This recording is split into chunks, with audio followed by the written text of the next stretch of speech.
13ই December ছেলের reception ছিল।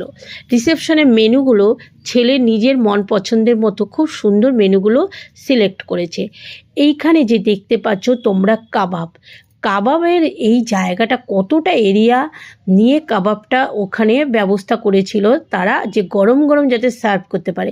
হরিয়ালি কাবাব, তারপরে হচ্ছে তোমার রেশমি কাবাব, আর হচ্ছে পমফ্লেট তন্দুরি, মানে প্রত্যেকটা ইয়ামি খাবার। আর অন্যান্য খাবারগুলো তোমাদের সঙ্গে আমি শেয়ার করতে পারছি না।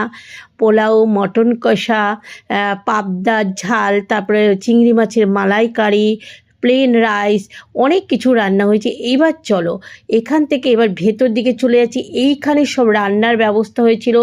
ক্যাটারিংয়ের ছেলে সমেত প্রায় 60 থেকে 70 জন, সবাই এরা এত সুন্দর মানে সার্ভিস দিয়েছে কি বলবো। এখানে সব কিছু তৈরি হচ্ছে, এই দেখো।